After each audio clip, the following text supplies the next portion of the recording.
Sir. হ্যাঁ পঙ্কজ, জানি না স্যার কে গুলি চালালো। রবিকে পেলে? পুরবি ওখানে স্যার।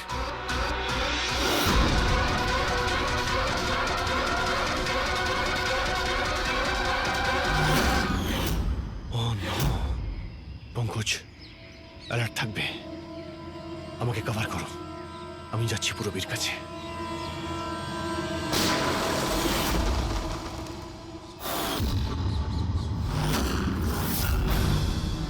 ভয় পেও না অভিজিৎ, এখনো ও মরেনি। কিন্তু যদি ওর কাছে যাওয়ার চেষ্টা করো তাহলে আমার আঙুল ট্রিগারের ওপর আছে, আর গুলিটা তো তোমার থেকে তাড়াতাড়ি পৌঁছবে। মিখেল, গুলি চালিও না। দেখো, তুমি প্রতিশোধ নিতে চাও তো? দেখো আমি এসে গেছি, তুমি পুরবীকে যেতে দাও। খবরদার, কোনো চালাকি নয় অভিজিৎ, কারণ তুমি আমাকে দেখতে পাবে না, কিন্তু আমি তোমায় ভালো করে দেখতে পাবো।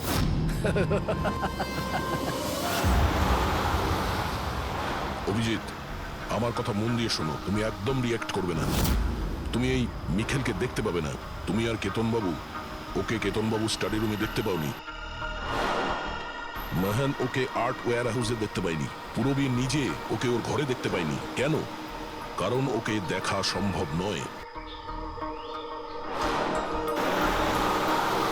ও যেখানে যেখানে অন্যায় করে সেখানকার কোণে কোণে ও লুকিয়ে পড়ে।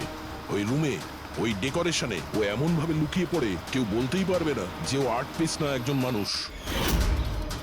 কেতনবাবুর রুমে ও ও ওয়ালপেপার হয়ে গেছিল, ওয়ালপেপার।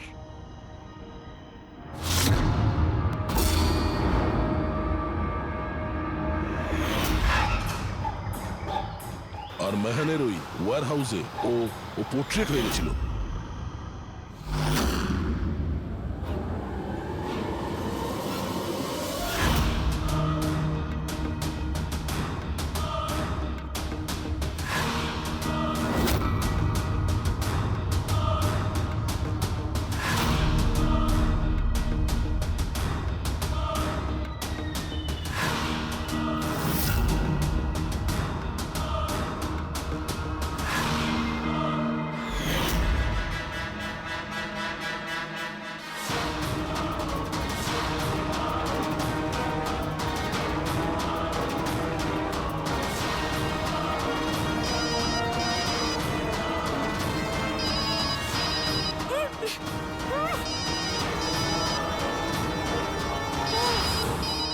এটা আমি তখনই বুঝতে পারলাম যখন ওয়্যার হাউসের ক্রাইম সিনের ফটোগুলো আমি দেখলাম।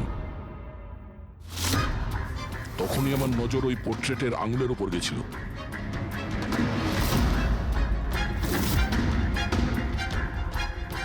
ও পোর্ট্রেট ছিল না, ওই মিখেল ছিল, মিখেল।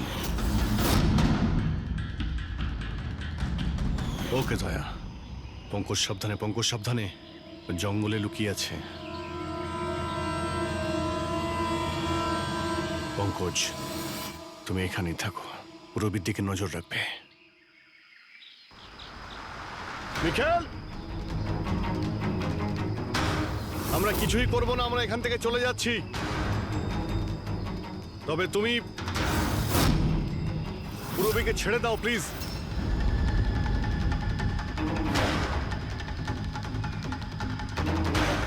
দেখো, এসব করে আর কোনো লাভ নেই। আমি এখানে এসে গেছি, তুমি তুমি বলো কোথায় যেতে হবে, আমি চলে যাচ্ছি। বাস, আগে এগোবে না অভিজিৎ, আমার সাথে গেম খেলা বন্ধ করো। ঠিক আছে, ঠিক আছে, গুলি চালিয়ে কোনো লাভ নেই, আমরা এখান থেকে চলে যাচ্ছি। কিন্তু তুমি তুমি কি চাও মিখেল? যা কিছু হয়েছিল সেটা সেটা তো হয়ে গেছে, কিন্তু এসব করে তুমি কি পাবে? হ্যাঁ,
শীতলকে তুই আমার থেকে নিয়েছিলি, আমি তোকে ছাড়বো না।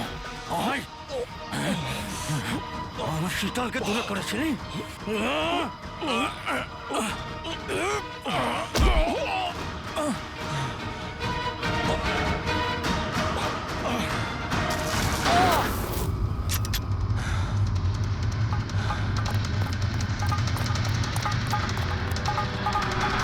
রবি, তুমি ঠিক আছো তো? তোর আসল জায়গা জেলে, আর এইবার তুই বাইরে আসবি না, সোজা ফাঁসিতে ঝুলবি। আমার বউয়ের জ্বলন্ত চিতা দেখে আমি শপথ নিয়েছিলাম যে যতক্ষণ না তোমাদের চারজনকে আমি শ্মশানে পাঠাবো, না বেঁচে থাকবো না মরবো। দুজন তো গেল, এখন তোমরা দুজন বেঁচে। তোমাদের আইনকে বলো যেন শক্ত থেকে শক্ত জেল বানাই, কারণ এবার কোনো জেলই তোমাকে আমার থেকে বাঁচাতে পারবে না। ঠিক আছে, চলো নিয়ে যাও একে। চল চল।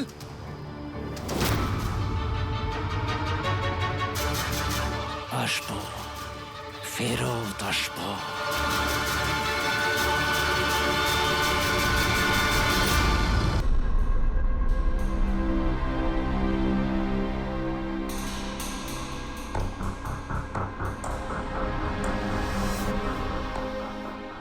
কি ব্যাপার অভিজিৎ, খুব অস্থির দেখাচ্ছে, কি হয়েছে?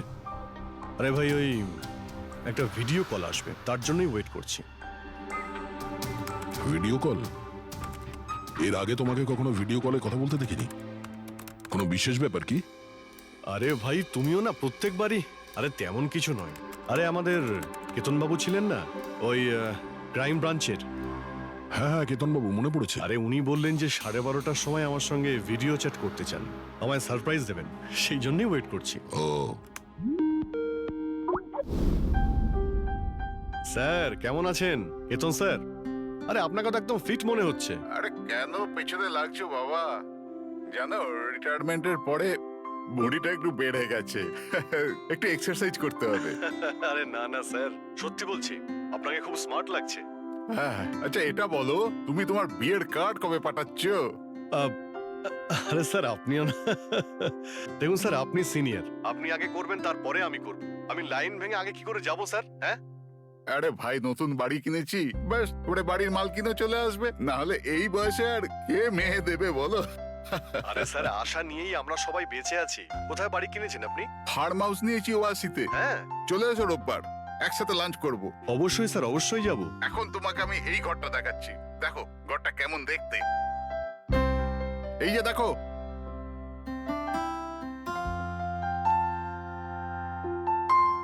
এবার আমি তোমাকে দেখাবো আমার স্টাডি রুম।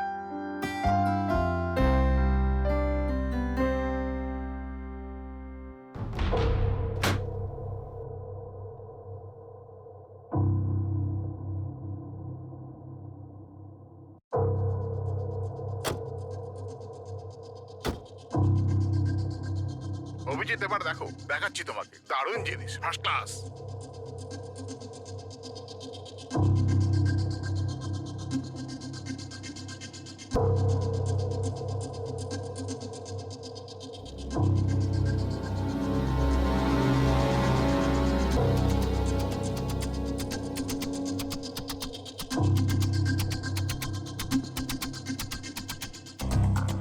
দেখলে অভিজিৎ, এটা হলো আমার স্টাডি রুম। স্যার খুব ভালো হয়েছে, খুব ভালো। স্যার রুমটা একটু খালি খালি লাগছে, যখন ফার্নিচার এসে যাবে রুমটা কিন্তু দারুণ লাগবে স্যার। স্যার কি হলো?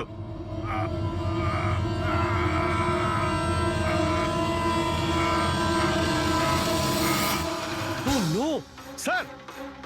কি আরে হয়েছে? ভাই, স্যারকে কেউ ছুরি মেরে দিয়েছে। ছুরি মেরে দিয়েছে? কোথায়? কে মেরেছে ছুরি? বুঝতে পারছি না।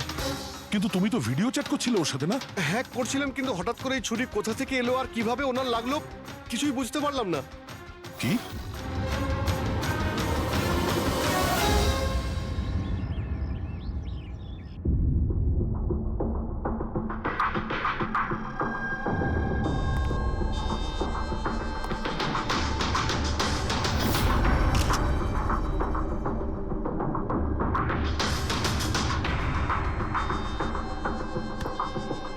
তুমি ঠিক আছো?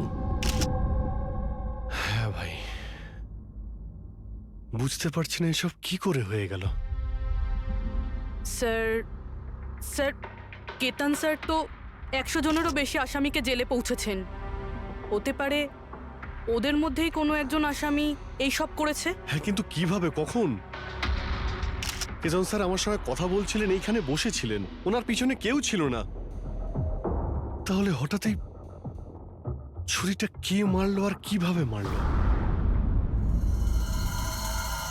তুমি একদম শিওর যে ঘরের মধ্যে আগে থেকে কেউ ঢুকে বসেছিল না? আরে না ভাই, কেতন স্যার ভিডিও চ্যাটে উনি পুরো রুমটা দেখাচ্ছিলেন, আমরা কথা বলছিলাম। আর রুমটা দেখো, এখানে কোনো জায়গাই নেই, সব কিছু তো খোলা, কেউ কোথায় কিভাবে লুকোতে পারে? তুমি বলেছো যে তোমার সামনেই কেতনবাবু দরজা খুলে ভেতরে এসেছেন। হ্যাঁ, উনি এই দরজাটা খুললেন, ভিতরে ঢুকলেন, আর উনি দরজাটা বন্ধও করেছিলেন। তাহলে তো পরিষ্কার ব্যাপার, খুনি এই ঘরের মধ্যে আগে থেকেই ছিল, পরে আসেনি। আর সেটাই তো ভাই আমি দেখতে পেলাম না কেন? আরে আমার কথা ছাড়ো, ইনি কেন দেখতে পেলেন না? স্যার এই রুমটাতে আসার আর কোনো রাস্তা নেই, এই দরজাটা ছাড়া। জানলা টানলা কিছুই নেই। পুরবি, এই রুমটা আবার ভালো করে চেক করো, কোনো না কোনো গুপ্তগত হতেই হবে এই রুমের। স্যার স্যার আমি 3 বার চেক করেছি, প্রত্যেকটা জায়গা, প্রত্যেকটা কোণা, সবকিছুই। সত্যি এই রুমে আসার আর কোনো রাস্তা নেই। কোনো না কোনো গুপ্ত রাস্তা তো হবেই এই রুমের, কিছু গন্ডগোল আছে এখানে, না হলে এটা সম্ভব নয় যে অভিজিৎ ওই খুনিকে দেখতে পায়নি। এই কেতনবাবু এখানে একাই থাকতেন না? হ্যাঁ, একাই থাকতেন, এখানে কেয়ারটেকার থাকতো। তাহলে এটা জানতে হবে যে কে কে ওনার সঙ্গে দেখা করতে আসতো, আর কে কে জানতো কেতনবাবুর এই নতুন বাড়ির ব্যাপারে। ইয়া, পঙ্কজ স্যার। এই কেয়ারটেকারকে ডেকেছো তুমি? হ্যাঁ স্যার, কথা হয়েছে, আসছে। ফ্রেডি, প্রত্যেকটা ফিঙ্গারপ্রিন্ট নেবে, একটাও যেন বাদ না যায়। হ্যাঁ স্যার, প্রতিটা কোণের ফিঙ্গারপ্রিন্টস তুলে আনবো স্যার। স্যার, আমি তো দুদিনের ছুটিতে গেছিলাম, আমি কি করে জানবো যে এরকম এত বড় একটা ঘটনা ঘটে যাবে? তুমি ছাড়া এখানে আর কে কে আসতো? কেতন স্যার আর কার্পেন্টার, কতজন কার্পেন্টার ছিল? 3টে। আর কতদিন ধরে কাজ করছিল? প্রায় 1 মাস ধরে। 1 মাস ধরে? তার মানে ঘরের কোনা কোনা ওরা জানতো। এই কার্পেন্টার কেতনবাবু কোথা থেকে এনেছিলেন? ওনার পরিচিত ছিল নাকি কেউ পাঠিয়েছিল? না স্যার, ওরা কেতন স্যারের জানাশোনা লোক ছিল, কারণ ওরা কেতন স্যারের আগের বাড়িতেও কার্পেন্টারের কাজ করেছে। তুমি শিওর যে আর কেউ আসেনি? না স্যার। হ্যাঁ, মনে পড়েছে স্যার, 2জন অচেনা লোক এসেছিল। একজন কোনো এক ইন্টারনেট কোম্পানি থেকে এসেছিল, আর দ্বিতীয়জন ওয়াটার পাইপলাইন চেক করতে এসেছিল। ওরা পুরো বাড়ি ঘুরে দেখেছিল। স্যার এর জন্য আমাকে বকেছিলেন। কেন বকেছিলেন? কেননা আমি ওদের ভেতরে আসতে দিয়েছিলাম। স্যারের ওই 2জনের প্রথম থেকে আসার কোনো খবর ছিল না, আর স্যার ইন্টারনেট কানেকশনের জন্য কাউকে কিছুই বলেনি। আর এটা কবেকার ঘটনা? এটাই 2-3 সপ্তাহ আগের কথা। ও, মনে হচ্ছে এই দুজনেই কোনো গন্ডগোল করেছে।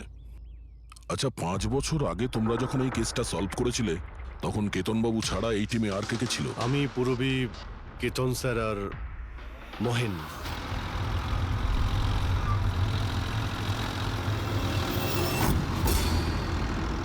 ওই মহিলার প্রাণের ঝুঁকি আছে, আর ওইখানে আশেপাশেই আছে। হ্যাঁ স্যার, তাড়াতাড়ি পৌঁছে যাব। আর 15 মিনিট লাগবে ওই ওয়ার হাউস, আমরা এসেই গেছি।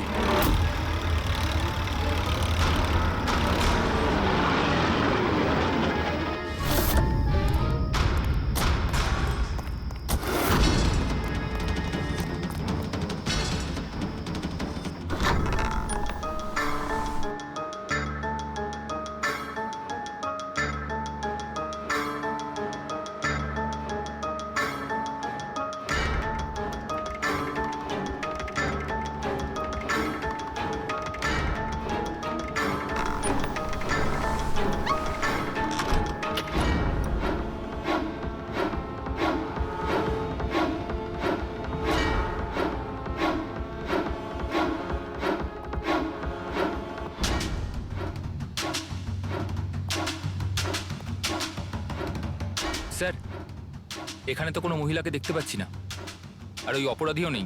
ওটা কোনো মিথ্যে কল ছিল না তো? কোনো কারণ তো হবেই যে কেউ আমাদের ফোন করে এখানে ডাকলো, আর সেই কারণেই আশেপাশেই আছে।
স্যার, স্যার, বিনোদ, স্যারকে কেউ ছুরি মেরেছে।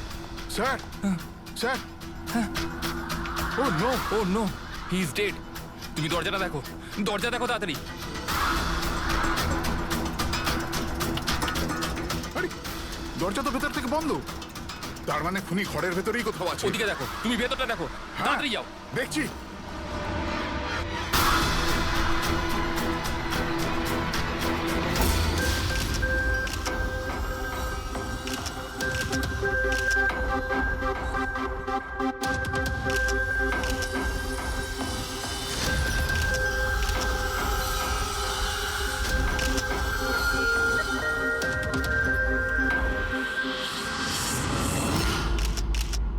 তাহলে এখানে কেউ ছিল না? হ্যাঁ, স্যার সত্যি বলছি, এখানে মেহেন স্যার আর আমাদের ছাড়া আর কেউ ছিল না।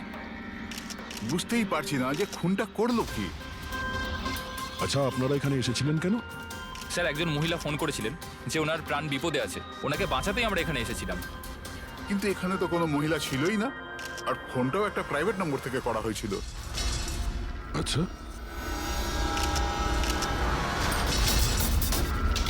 এগুলো একটা ষড়যন্ত্র, প্ল্যান করে করা ষড়যন্ত্র। স্যার, এই যে এখানকার ওয়াচম্যান স্যার। তুমি গোডাউন কটায় বন্ধ করেছিলে? স্যার রাত 10টার সময়। সেই সময় এখানে কেউ ছিল? না স্যার, ভালো করে চেক করেছিলাম, কেউ ছিল না।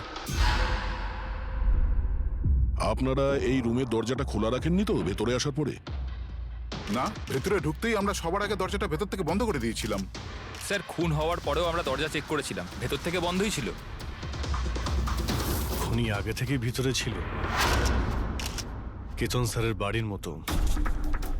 একটাই দরজা যেটা বন্ধ ছিল, আর কোনো জানালা নেই। তাহলে খুনি গেল কোথায়? স্যার, আবারও একজন এমন অফিসারের খুন হয়েছে যাকে আমরা চিনি। আমার মনে হচ্ছে খুনিকে আমি চিনি। অভিজিৎ, তুমি কি করে খুনিকে চিনবে? তুমি তো দেখোইনি খুনিকে। বার বুঝে গেছি স্যার, আপনি কার দিকে ইঙ্গিত করছেন।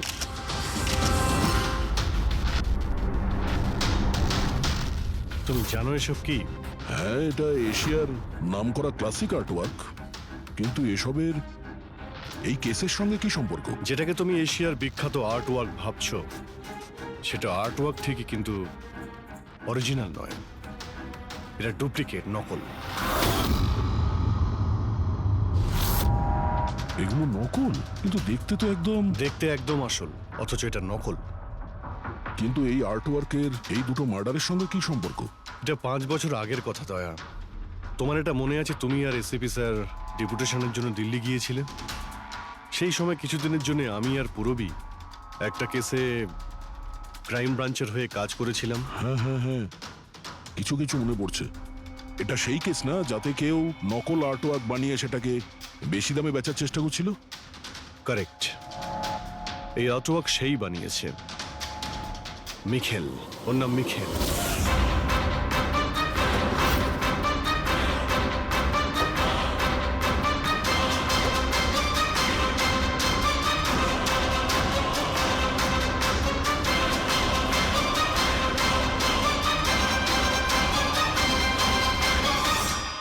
এমনটা নয় যে ওর প্রতিভা বাকি শিল্পীদের থেকে অনেক কম ছিল, তবে সত্যি কথা বলতে ও ওদের থেকে অনেক বেশি ট্যালেন্টেড ছিল। আর সেই জন্যই হয়তো ও একদিন ভেবেছিল যে অরিজিনাল পেন্টিং তো সবাই বানাতে পারে, কিন্তু অরিজিনালের মতো সেম কপি বানানো সবার পক্ষে সম্ভব নয়। আর এই কাজে এত টাকা ছিল যে ওর আসল পেন্টিং বানানোর কোনোদিনও প্রয়োজনই হয়নি। ও কোটি কোটি টাকা ইনকাম করেছিল মহান আর্টিস্টের অরিজিনাল পেন্টিংয়ের নকল পেন্টিং বানিয়ে।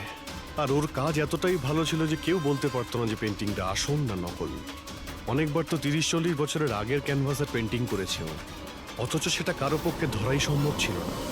কিন্তু একদিন পরিস্থিতি এমন হলো, অনেক আর্ট প্রেমী যখন কোটি কোটি টাকা লস করলো, তখন ক্রাইম ব্রাঞ্চ মিখেলকে ধরার দায়িত্ব আমাদের 4 জন অফিসারকে দেয়। কেতন স্যার, মহেন, পুরবী আর আমি। মিখেলকে ধরা এত সহজ ছিল না, কিন্তু কথায় আছে না, পিঁপড়েকে ধরতে হলে মিষ্টির ব্যবহার করতে হয়। আর এই পিঁপড়ের মিষ্টি ছিল ওর পুরনো ক্যানভাস আর সেই কেমিক্যাল যেগুলো ব্যবহার করত 200 থেকে 250 বছরের পুরনো পেন্টিং তৈরি করতে। আমরা সমস্ত আর্ট গ্যালারি আর দোকানে নজর রাখতে শুরু করে দিই যেখানে এইসব জিনিস পাওয়া যেত। যারা এই সমস্ত জিনিস কিনতে আসতো তাদের পুরো ঠিকুজি কুষ্টি পার করতাম আমরা।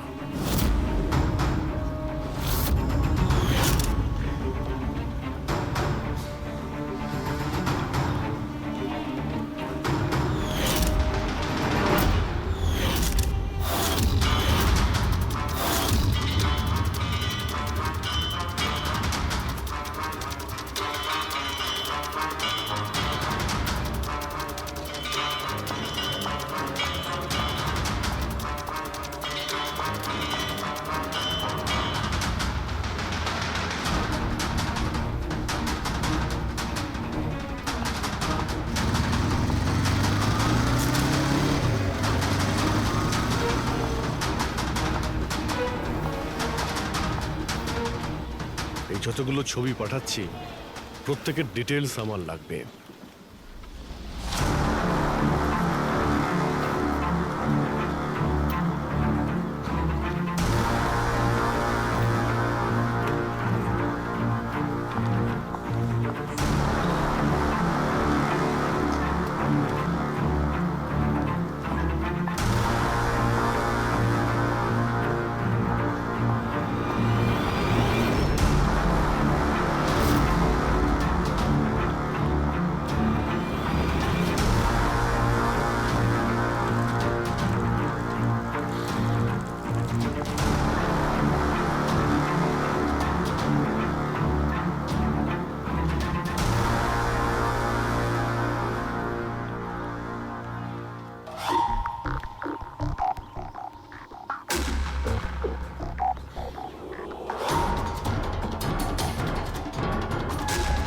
আর তারপরে 1 সপ্তাহ পরে আমরা এমন একটা মেয়েকে দেখলাম যে জিনিসপত্র তো কিনতো, কিন্তু তার কোনো আর্ট ব্যাকগ্রাউন্ড ছিলই না। নিশ্চয়ই কোনো গন্ডগোল আছে স্যার। এই মেয়েটা ব্যাংকে কাজ করে, এর এই জিনিসগুলো কেন প্রয়োজন পড়ে, তাও আবার প্রত্যেক দ্বিতীয় দিন?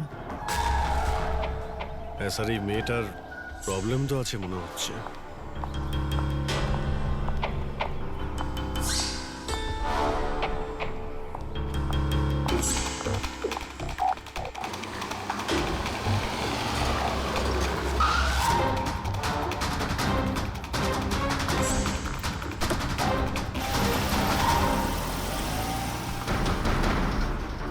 এই মেয়েটার একটু গন্ডগোল আছে, ওর পিছু নাও, দেখো কোথায় যাচ্ছে।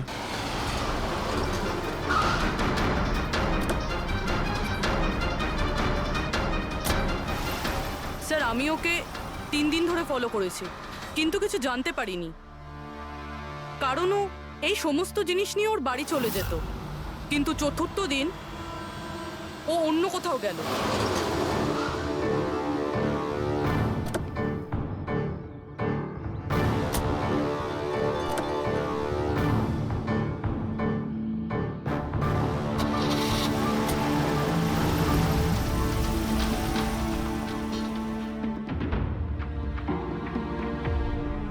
নিখিল, নিখিল, নিখিল, নিখিলও না নি।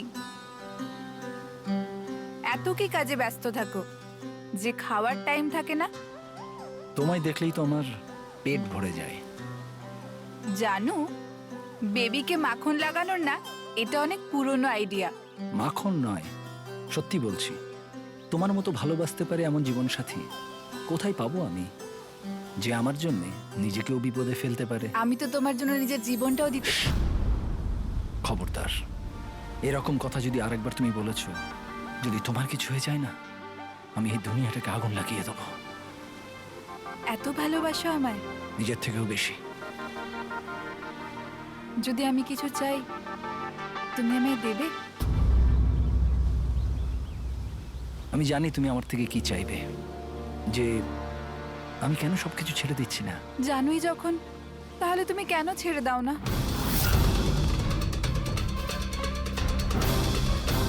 শীতল, মানুষের জীবনে দুটো নেশা হয়, আমার ভালোবাসার নেশা তুমি পূরণ করো, আর আমার দ্বিতীয় নেশা শিল্পীর, যেটা আমার কাজটাকে পূর্ণ করে। এই দুটোর মধ্যে একটাও যদি আমার থেকে দূরে যায় না, তাহলে আমি অসম্পূর্ণ থেকে যাব। আর আমি চাই যে ইতিহাস আমায় সব থেকে ভালো স্বামী আর সব থেকে ভালো আর্ট চোর হিসেবে মনে ব্যাস রাখে। মিখেল, অনেক ইতিহাস লিখেছ, বাকি জীবনটা জেলেই কাটিও।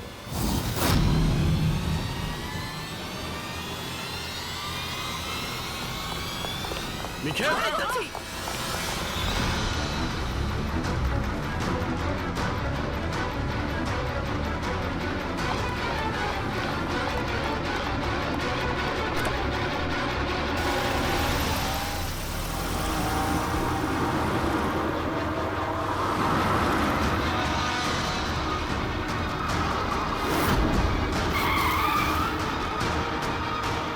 প্লিজ আমার কথা শোনো, জেদ করো না। নিজেকে আইনের হাতে তুলে দাও প্লিজ। না, আমি করব না।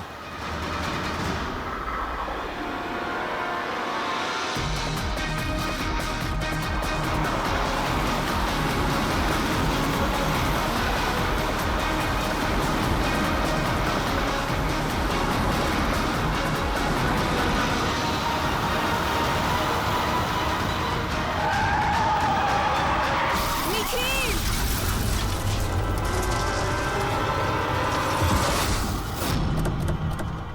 শীতল, মিখেল দাঁড়া, বলছি, দাঁড়া, শীতল, দাঁড়া। শীতল, চোখ খোলো, শীতল।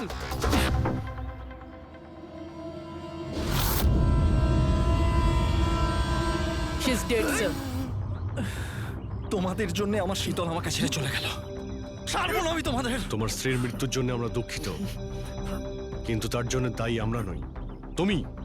না তুমি অপরাধের রাস্তায় হাঁটতে, আর না তোমার পাপের শাস্তি তোমার স্ত্রীকে ভোগ করতে হতো। কাজের শাস্তি কে পাবে এটা ভবিষ্যৎ বলবে। ওর 5 বছরের শাস্তি তো এতদিন শেষ হয়ে গেছে, কিন্তু ওর স্ত্রীর মৃত্যুর প্রতিশোধের আগুন হয়তো ওর মনের ভিতরে এখনো জ্বলছে। মানে কেতন বাবু আর মেহেনের পরে ওর টার্গেট এখন পুরবি আর তোমার ওপর। কারেক্ট। কিন্তু স্যার, ও এসব করছেটা কি করে? কারণ নজরে পড়ছে না কেন? এবার এই রহস্যের পর্দা তো মিখেলই তুলতে পারবে। ও তোমার আর আমার কোনো ক্ষতি করার আগে মিখেলকে আমাদের ধরতেই হবে। স্যার, স্যার, কেতন বাবুর বাড়ি থেকে যে ফিঙ্গারপ্রিন্টসগুলো পেয়েছিলাম, হ্যাঁ, ওটা কারোর সঙ্গে ম্যাচ হয়েছে? স্যার ওই ওয়াটার পাইপলাইনে যে কাজ করে সে নির্দোষ হলেও যে লোকটা ইন্টারনেটের কাজ করে সে খুব গোলমেলে। এই ইন্টারনেটের লোকটা কে? Sir Ramen sir. Sir, sir পুরনো পাপি স্যার। এই তো 6 মাস আগে ও অথর রোড জেল থেকে ছাড়া পেয়েছে স্যার। Arthur road jail? ওই মিখেলকে তো ওই জেলেই রাখা হয়েছিল। তার মানে ওই জেলেই এই অপরাধের প্ল্যানিংটা করা হয়েছিল। মিখেল আর ওই রমন যোগ মিলে নিয়ে। তুই নিশ্চয়ই আবার জেলে যেতে চাইবি না? না স্যার, আমার দ্বিতীয়বার জেলে পাঠাবেন না স্যার। যদি আজ আমি মিখেলকে না পাই তাহলে তোকে এখানেই পুঁতে দেবো। না স্যার, মিখেল আমার সাথে এখানেই দেখা করতো, এখানেই দেখা করতো, আমি সেখানেই নিয়ে যাচ্ছি আপনাদের। আমার মিখেলকে চাই, ব্যাস। হ্যাঁ স্যার, ওখানেই নিয়ে যাচ্ছি আপনাদের।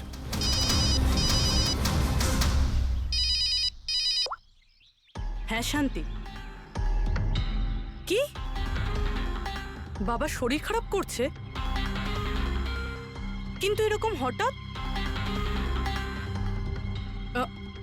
আমি তো কেসের ইনভেস্টিগেশন করতে এসেছি। কি হয়েছে? স্যার ওই বাবা একটু অসুস্থ হয়ে পড়েছে। ওই শান্তি নার্স যে আমার বাবার দেখাশুনো করে, সেই ফোন করেছিল। ঠিক আছে, তুমি যাও, আমরা দেখে নিচ্ছি। কিন্তু স্যার। যাও, আর কোনো প্রয়োজন পড়লে ফোন করবে।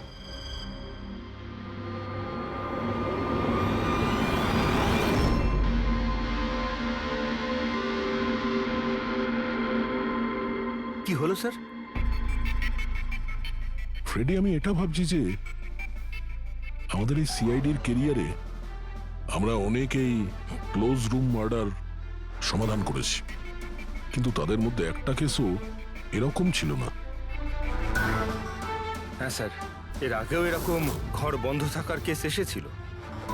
কোথাও না কোথাও তো গোপন রাস্তা খুঁজে পাওয়াই যেত খুনির আসার এবং যাওয়ার জন্য। হ্যাঁ, হয়তো রুমের মধ্যে কোনো গুপ্ত পথ থাকে, না হলে রুমের মধ্যে কোনো রাস্তা বানানো হয় খুন করার জন্য।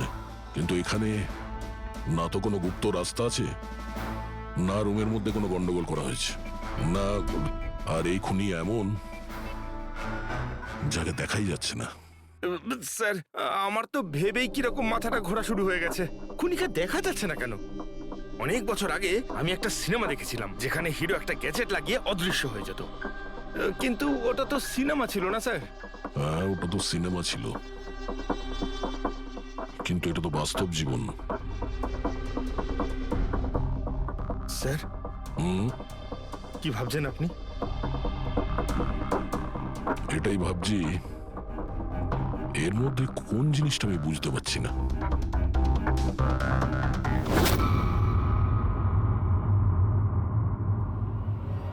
ও মাই গড, তার মানে এই ব্যাপার।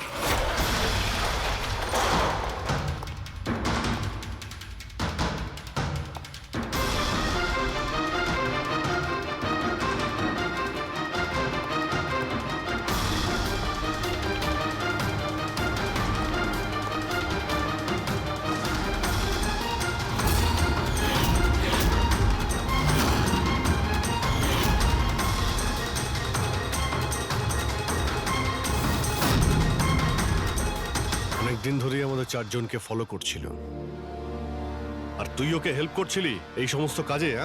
হ্যাঁ স্যার।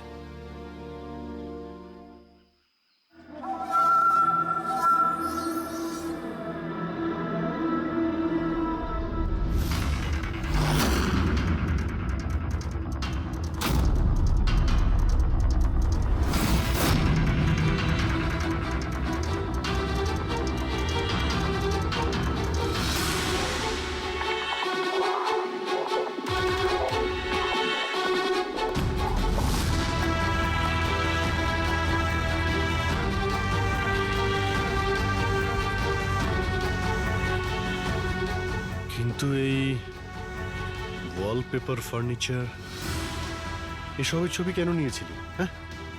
ওই মিখেল যেমন যেমন বলেছিল আমি সেরকমই ছবি নিয়েছিলাম স্যার। ব্যাস, আমি শুধু জানতাম না এই ছবিগুলো নিয়েও কি করবে স্যার।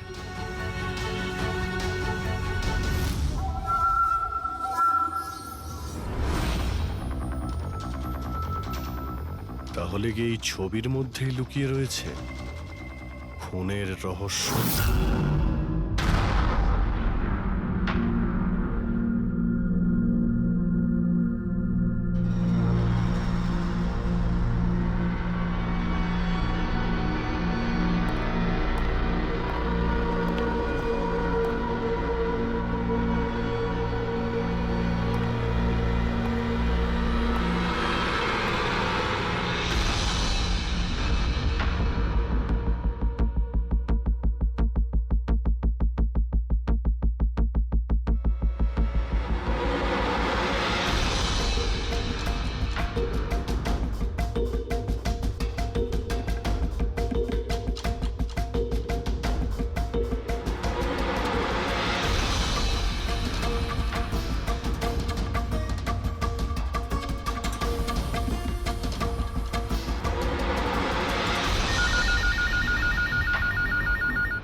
দিন পরেও তুমি আমার গলার আওয়াজ ভুলোনি। এমনিতে আমি জানতাম যে তুমি আমার বাড়ি পর্যন্ত নিশ্চয়ই পৌঁছবে। ইন্টেলিজেন্ট যে তুমি, কিন্তু সরি, তোমাকে স্বাগত জানাতে আমি বাড়িতে ছিলাম না। তোকে স্বাগত তো জানাবে সিআইডি, যখন আমরা তোকে আরেকবার ধরে জেলে নিয়ে যাব। জেল তো আমি তখন যাব না যখন তোমাদের নজরে আমি আসবো। তার আগে এই ধাঁধাটা তো সমাধান করো যে আমি তোমাদের এমনিতে নজরে কেন আসছি না। কি হলো, কি ভাবনায় পড়ে গেলে? আমি জানি তুমি ইন্টেলিজেন্ট, কিন্তু এতটাও ইন্টেলিজেন্ট নও যে এই কেসটাকে সমাধান করো। কেসটা তো তোমার আর পুরবীর মৃত্যু দিয়েই শেষ হবে। মিখেল, রাগ নয় অভিজিৎ বাবু, রাগ করে কেন নিজের বিপি বাড়াচ্ছ? চলো একটা ছোট্ট তোমায় হিন্ট দিয়ে দিই। আমায় তুমি সেখানেই দেখতে পাবে যেখানে এই গল্পের শুরু হয়েছিল, যেখানে শীতলকে তুমি আমার থেকে ছিনিয়ে নিয়েছিলে। পুরবী মারা যাওয়ার আগে তো নিশ্চয়ই পৌঁছতে পারবে। মিখেল, মিখেল, হ্যালো পঙ্কজ, তুমি এক্ষুনি পুরবীকে ফোন করো, ওকে বলো বাড়িতে থাকতে, বাইরে বের না হতে। ও কি হলো স্যার? আচ্ছা, আমি যেটা ভাবছি সেটা যদি ঠিক হয় তাহলে জানা যাবে যে খুনি এগুলো কিভাবে করলো। কিভাবে? আশ্চর্য তো, বাবা তো পুরোপুরি সুস্থ আছে। তাহলে তাহলে শান্তি ফোন করে আমাকে ডাকলো কেন? আর নিজেও তো বাড়িতে নেই। ফোন করলাম, ফোনটাও ধরছে না।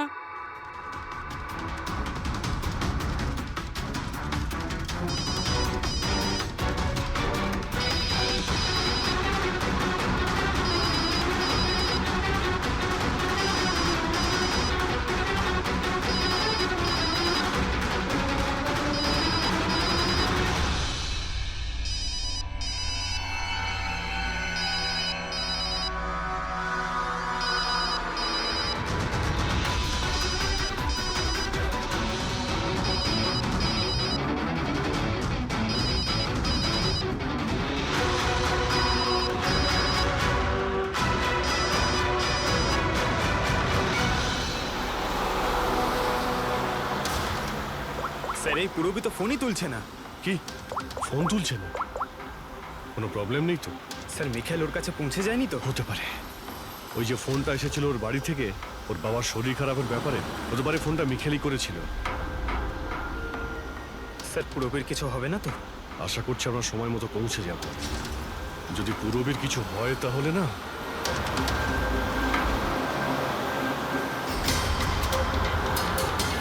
এসে গেছি। এটা সেই জায়গা যেখানে মিখেলের ওয়াইফ মারা গিয়েছিল।